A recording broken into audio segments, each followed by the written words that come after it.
Jeg vil nu prøve at vise jer, hvordan man konstruerer en syvkant. Og det I gør, det er, at I starter med at tegne en cirkel med den ønskede radius.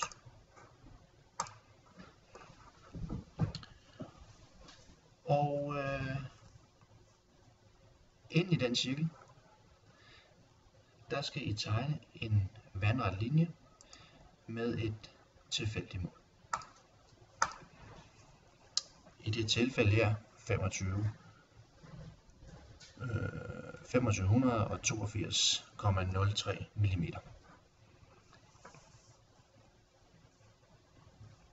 For så at finde gradantallet på jeres syvkant, der skal I dividere 360 grader med 7. Så får I 51,42, 85, 71, 43 grader. Og nu skal I så beregne jeres højde i forhold til dit breddemål ved at bruge jeres udleverede formelsamling. Så den viser, at I skal tage jeres breddemål 2582,03 gange med tangens og det antal grader, som der er i hvert hjørne i en syvkant. Og når I gør det, så får I jeres højde. Og den er 137,76 mm i højden. Og nu er det bare at forbinde A og B,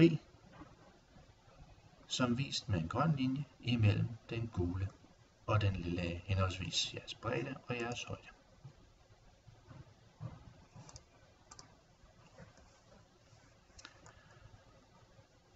Og som I kan se nu, har vi fundet den ene side i syvkanten ved hjælp af det her punkt, som I forbinder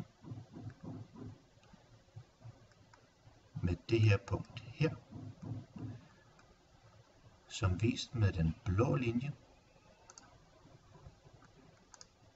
her.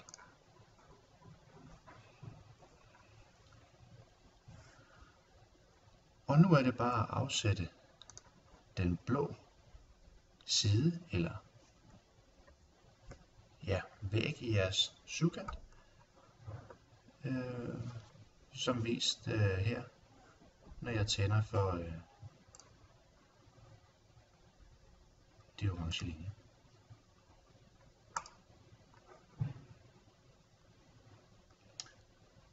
Og det er egentlig bare det, I skal give jer i kast med. God fornøjelse.